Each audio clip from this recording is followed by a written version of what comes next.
Inicio, pues. Bueno, ¿qué tal, muchis? Fíjense que esta presentación de este repaso lo voy a dar yo y la va a dar Glenda. Para las que no conozcan a Glenda, Glenda se lo da. Hola, ¿cómo están? Yo creo que nadie me conoce, me he conectado muy pocas veces. Mucho No sé gusto, si me mija. escuchan. Sí, sí, se te escucha. Perfecto. Glenda y yo estuvimos haciendo pasantías en el MP también, en la misma fiscalía. Yo iba en las tardes y ella en las mañanas. Entonces, ahí Ah, nice. Mucho conocimos. gusto, Glenda. ¿Qué tal? Un Manuel, gusto a todos. para servirte. Gracias, gracias. Entonces, si querés, empezamos. Bueno, toca sistemas procesales, acusativo, inquisitivo mixto y qué sistemas se usan en Guatemala. Lo vamos a intentar abordar. De una vez incluimos la tarea, que era reunir los artículos.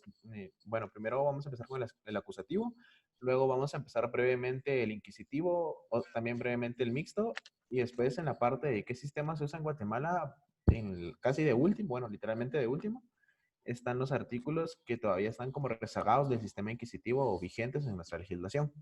Mijo, mira, cuando querrás que te pase la presentación, me avisas para Va, podértela pasar. ¿Oíste? va, va. Siguiente, por favor. Bueno, para establecer cuáles son las, o sea, a lo largo de la historia de la humanidad se han conocido tres sistemas, ¿verdad? El acusatorio, el inquisitivo y el mixto. La configuración de los principios, normas y filosofías que cada uno de ellos comprende se refleja en dos etapas, primordialmente. Una etapa preparatoria o de investigación y la de juicio. En estas, o sea, en todo esto, en estas tres etapas, las tres funciones fundamentales para poder entender los sistemas es la función de acusar, la función de defensa y la función de decisión.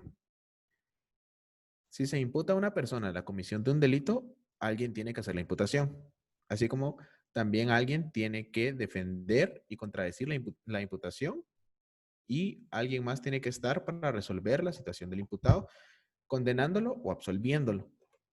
Aquí agregué un comentario del doctor Eugenio Florián para establecer la diferencia entre sistema acusatorio e inquisitivo en cuanto a las funciones.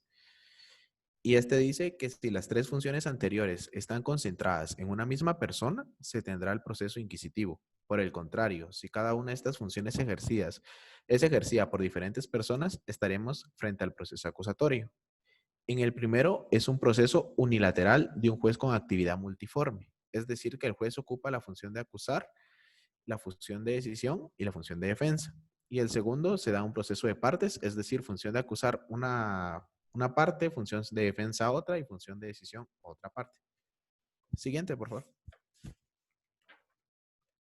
Gracias. Bueno, aquí puse una definición del sistema acusatorio, perdón, no sé por qué sale acusativo,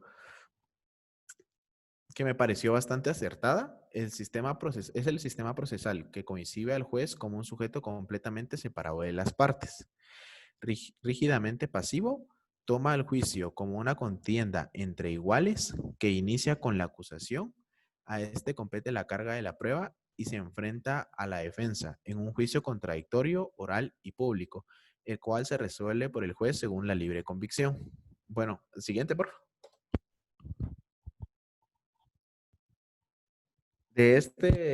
Bueno, los antecedentes del sistema acusatorio fue lo que había dicho el licenciado, es el primer sistema procesal del mundo que vio su nacimiento en Grecia. Bueno, en Grecia se trataba como cuando se constituyó como un sistema popular, la justicia la ejercía de cara al pueblo mediante tribunales integrados por ciudadanos honorables y tendría su auge en la República Romana. La curiosidad es que los pueblos germanos de la Edad Media son el único ejemplo de un sistema 100% puro, es decir, 100% sistema acusatorio, en el cual prevalecía la oralidad y la publicidad. Siguiente, por favor. Bueno, de la definición anteriormente dicha, sacamos estos cuatro principios. El licenciado solo dio publicidad, oralidad y contradictorio. Bueno, yo agrego continuidad, que esta se encuentra en el artículo 19 del Código Procesal Penal. No sé si alguien lo quiere leer o lo leo yo rápido.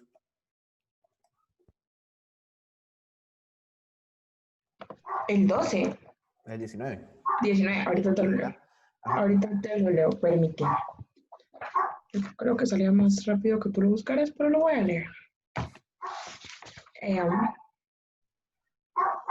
Dice, continuidad. No puede suspenderse, interrumpirse ni hacerse cesar un proceso en cualquiera de sus trámites, sino en los casos expresamente determinados por ley. Exacto. Fíjense que como les había dicho anteriormente, el licenciado solo dio los primeros tres. Lo agregamos nosotros con respecto a lo que hemos estado investigando. Los demás artículos, solo quería hacer una salvedad en cuanto a publicidad. Publicidad está en el artículo 12, esto lo voy a leer yo. Obligatoriedad y gratuidad y publicidad. La función de los tribunales en los procesos es obligatoria, gratuita y pública. Los casos de diligencia o actuaciones reservadas serán señalados expresamente por la ley. En cuanto a las actuaciones reservadas, vamos a ver más adelante, pero quería hacer una salvedad con respecto al sistema acusatorio. En un sistema acusatorio puro, todos los actos son públicos, desde el primero hasta el último. Y por acá les marqué una excepción, que es el artículo 13 de la Constitución, que yo se los voy a leer. En la parte de los motivos para autos de prisión, en la segunda parte, las autoridades policiales no podrán presentar de oficio ante los medios de comunicación social a ninguna persona que previamente no haya sido indagada por tribunal competente. Esto lo quería remarcar porque hace unos días estaba viendo un caso en que presentaron a un pastor de una iglesia por abusar de niños y ni siquiera lo habían llevado ante juez competente ni nada, sino que la policía de una vez lo presentó ante los medios de comunicación. Y creo que esto es algo bastante importante saberlo porque puede costar bastante en un proceso penal que se haga esa irresponsabilidad, ya que está en contra de la Constitución. De ahí los demás artículos de oralidad y el de contradictorio, pues hay varios artículos más adelante, entonces igual la presentación se las voy a pasar para que después los lean. ¿Puedes repetir lo último que dijiste, lo del pastor? Es que no te escuché. Es que hace unos días estaba viendo casualmente que a un pastor evangélico lo arrestaron por pedofilia o por tener pornografía infantil y mucho antes de presentarlo ante juez competente y que se indagara, la policía lo exhibió ante los medios de comunicación. Entonces creo que eso es bastante importante saberlos en el momento en que uno sea fiscal o abogado defensor, porque literalmente se están contrariando la Constitución.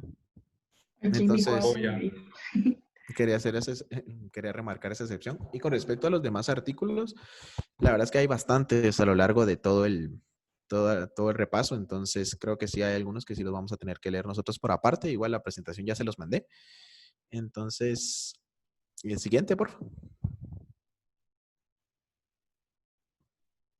Las características del sistema acusatorio. Aquí en cada característica les puse artículos tanto de la Constitución como del Código Procesal Penal, en el cual se pueden dar ejemplos sobre estas características. Bueno, debate oral y público, ya lo explicó el licenciado, que el debate se debe hacer de manera oral y que todas las partes deben de tener acceso a las actuaciones que se hagan dentro. Aquí con esto más adelante vamos a ver una excepción, que es lo que les había mencionado al principio, que son los artículos rezagados que quedaron del sistema inquisitivo que actualmente todavía están vigentes.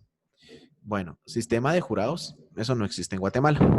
Las partes procesales es el principio de contrariedad, es decir, de que debe haber, por ejemplo, en el caso de Guatemala, Ministerio Público, Sindicado y Juez. Es artículo 8 y 70 al 78 del Código Procesal Penal. El artículo 8 es el del Ministerio Público y el 70 al 78 regula lo del sindicado. Se necesita también un juez supraordenado e imparcial. Está en el artículo 7 y 10 del Código Procesal Penal y el artículo 203 de la Constitución, perdón. Bueno, que sea supraordenado es decir que debe estar por encima del proceso. O sea, no debe ser una parte procesal ni debe inclinarse a una ni a otra, sino que su función es resolver sin adentrarse al proceso. Esto en Guatemala también lo vamos a ver más adelante, que no se termine de cumplir porque sí interviene en la investigación, que también está en la característica más abajo. Pero bueno, después igualdad de las partes. Hay un artículo específico del Código Procesal Penal. Como les decía, no sé si quieren que leamos algún artículo o pues leemos todos, aunque terminamos mañana, no sé. No sé qué piensan si leemos uno de vez en cuando. No sé qué dicen ustedes. Los más importantes, tal vez. O sea, los que vos considerás así, que este es necesario. Ok, por ejemplo, empecemos con este artículo 21, que es de igualdad en el proceso. Quienes se encuentran sometidos a proceso gozarán de las garantías y derechos que la Constitución y las leyes establecen sin discriminación. Bueno, esto está bastante claro. Bueno, después empezamos con un juez sin iniciativa en la investigación. ¿Por qué les pongo el artículo 8 del Código Procesal Penal, que es el del Ministerio Público? Bueno, porque el Ministerio Público es el encargado de la investigación. Ahorita les voy a leer literalmente ninguna, o sea, en el artículo 8 establece que ninguna autoridad podrá dar instrucciones al jefe del Ministerio Público o a sus subordinados respecto a la forma de llevar adelante la investigación penal o limitar el ejercicio de la acción, salvo las facultades que esta ley le conceda al Tribunal de Justicia. Precisamente esta es otra cosa que vamos a ver más adelante, de que el juez no debe tener ninguna participación en la investigación en un sistema acusatorio puro, que se contradice con lo establecido en las normas que vamos a darles más adelante. Mira, una consulta. Este es un principio, una característica en concreto del sistema acusatorio. ¿No es como tal el que se utiliza acá en Guate o sí se utiliza? Repetime. Que si, o sea, esta lo de juez sin iniciativa en la investigación, ¿es exclusivo del sistema acusatorio o también se utiliza actualmente en Guatemala? Mira, fíjate que en el sistema acusatorio puro, un juez no debe de tener iniciativa en ninguna de las partes de la, o sea, en nada que tenga que ver con la investigación. Pero en Guatemala sí se utiliza. O sea, el juez sí tiene varios, o sea, más adelante les voy a dar los artículos en el cual el juez, incluso de oficio, interviene en la investigación, ya sea mandando a pedir o rechazando, etcétera. Pero el juez interviene en la investigación en Guatemala, cosa que no es algo de un sistema acusatorio puro. Igualmente les voy a mandar un documento que sacó el organismo judicial de la revista jurídica 2015, 2014, 2015, en el cual explica bien esto. Igual está más adelante en la presentación. No sé si solventé tu duda. Sí, está súper bien. Gracias, mijo. Ahora con respecto a la acusación. Bueno, en un sistema acusatorio, la acusación va a ser por parte del Estado cuando es delito de acción pública o delito de acción pública, dependiente de instancia particular, lo que hayamos hablado en los anteriores repasos, y va a depender de la víctima en el caso de delitos privados. Esto ya lo habíamos hablado anteriormente y los artículos son los que están ahí. Creo que no hay que pasarlo bastante. Bueno, ahora la prueba se valora según la íntima convicción de la prueba. Esto es la libre valoración de la prueba bajo el sistema de sana crítica razonada que está en el artículo 186. No sé, bueno, este sí es importante leerlo para establecer cómo es que se valora la prueba para el juez. Sí, tal vez sí, sí, ese sí leámoslo. Ok. Artículo 186. Valoración. Todo elemento de prueba para ser valorado debe haber sido obtenido de un procedimiento permitido e incorporado al proceso conforme a las disposiciones de este código. Los elementos de prueba así incorporados se valorarán conforme al sistema de la sana crítica razonada, no pudiendo someterse a otras limitaciones legales que no sean las que expresamente previstas en este código. Bueno, entonces, como les había dicho, en el sistema acusatorio va a haber libre valoración de la prueba bajo el sistema de sana crítica razonada. Bueno, ahora la sentencia produce efecto de cosa juzgada. Esta es una gran diferencia y es un gran pilar del sistema acusatorio que contradice totalmente al sistema inquisitivo. Literalmente es blanco y negro. Eso está en el artículo 18. Creo que también es bastante necesario leerlo para entender una de las grandes diferencias entre los sistemas. Artículo 18. Cosa juzgada. Un proceso fenecido no podrá ser abierto de nuevo, excepto en caso de revisión conforme a lo previsto en este código. En cambio, en el sistema inquisitivo se puede volver y volver a abrir la investigación y el juicio cuantas veces sea necesario. Ahora, otra gran diferencia es la libertad de la... Decime. Perdón, pero en el inquisitivo entonces se puede abrir sin mayor burocracia, digamos, o sea, así super fresh. Sí, Esa es la diferencia. sí, es la diferencia. En cambio, acá, cosa juzgada es lo que habíamos dicho, de que no se puede volver a abrir. Solo en caso de revisión, pero en caso de revisión es porque favorece al reo. Ah, gracias. Ahora lo que sigue es la libertad del acusado como regla general. Esta es bastante importante porque era lo que hablaba el licenciado, que como en el texto, en las leyes, está re bien hecho, está bien definido, pero en la práctica no se lleva bien a cabo. En la práctica se está llevando como que si fuera sistema inquisitivo, pero en el texto está como sistema acusatorio, pero como no está totalmente regulado tanto en la Constitución como en el Código Procesal Penal, da espacio para que se alargue y alargue y alargue y alargue la prisión preventiva. Bueno, entonces si quieren les voy a leer las partes específicas de estos artículos del 259. Es para establecer principalmente que siempre, siempre lo primordial debe ser la libertad del sujeto. Siempre. Bueno, se podrá ordenar la prisión preventiva, bueno, artículo 259, se podrá ordenar la prisión preventiva después de oír al sindicado, cuando medie información sobre la existencia de un hecho punible y motivos racionales suficientes para creer que el sindicado lo ha cometido o participado en él. La parte importante del artículo 257 es que la policía, no, perdón. Eso está acá, aquí está. En el mismo caso, cualquier persona está autorizada para practicar la presión e impedir el hecho punible y produzca consecuencias ulteriores. Deberá entregar, perdón. Ok. El Ministerio Público podrá solicitar la aprehensión del sindicado al juez o tribunal cuando estime que concurren los requisitos de la ley y que resulte necesario su encarcelamiento, en cuyo caso le pondrá a disposición del juez que controla la investigación. El juez podrá ordenar cualquier medida sustitutiva de la privación de libertad o prescindir de ella, caso en el cual liberará al sindicado. Bueno, y el 261 son casos de excepción que establece que en los delitos, los delitos menos graves no será necesario la prisión preventiva, salvo que exista presunción razonable de fuga o de obstaculización de la averiguación de la verdad. O sea, como les había dicho, en el texto legal está que literalmente lo principal es la libertad del acusado, pero en la práctica son cosas diferentes. Ahora, ¿Puedes repetir eso? Es que no te escuché mucho, disculpa. no tengas pena. ¿En cuál? ¿La del 261? ¿O en qué artículo te quedaste? Perdón, estaba hablando y no había visto que tenía el micrófono apagado. En lo último que te quedaste. El 261. Ah, Estos casos de excepción en cuanto a la prisión preventiva, en los delitos menos graves no será necesaria la prisión preventiva, salvo que exista presunción razonable de fuga o de obstaculización de la averiguación de la verdad. Es como les había dicho anteriormente, que en el texto está que la libertad del acusado es la regla general, pero en la práctica ya se está llevando de forma diferente. El principio de inocencia, que ese ya todos lo sabemos, 14 del Código Procesal Penal y 14 de la Constitución. Ahora, el que sigue es bastante, sino el más importante y la mayor diferencia con el sistema inquisitivo. Más adelante en el sistema inquisitivo se van a dar cuenta que lo principal es llegar a la verdad sin importar cómo ni los medios, incluso se le puede torturar al sindicado. En cambio acá es diferente. Bueno, vamos a leer los artículos y después les voy a dar un ejemplo. Vamos a leer los claves, que en este caso sería el artículo 15, declaración libre, y establece que el imputado no puede ser obligado a declarar contra sí mismo ni a declararse culpable.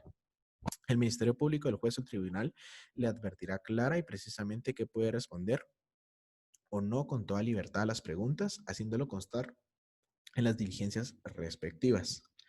Ahora, otro artículo fundamental es el 85,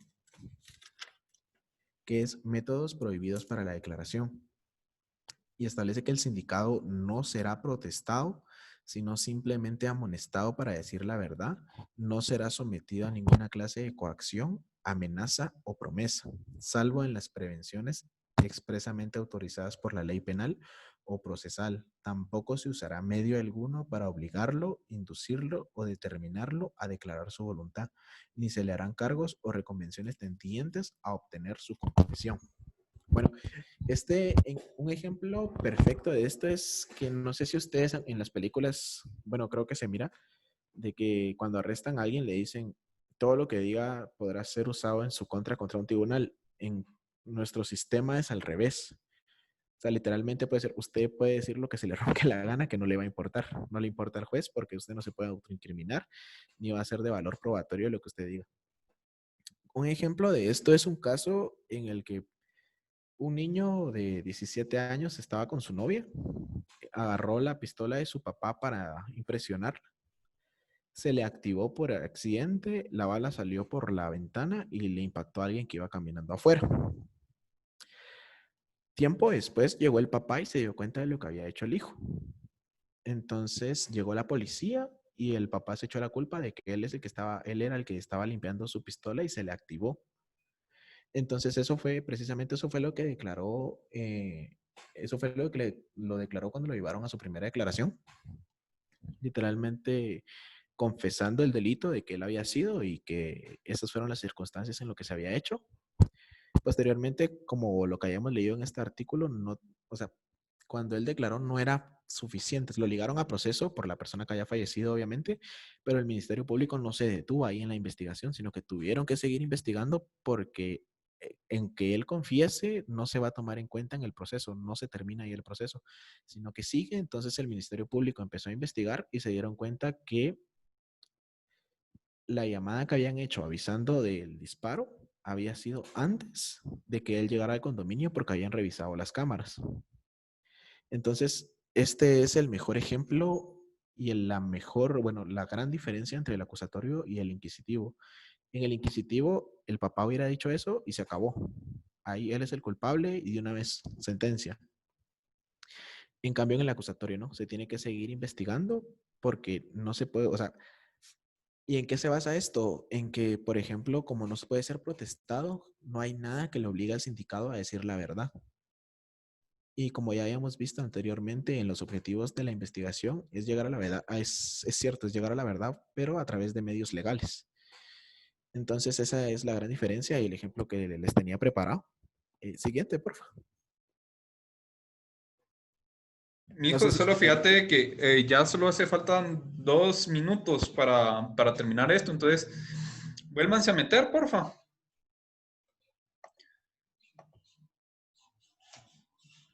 Y nos vemos en un rato.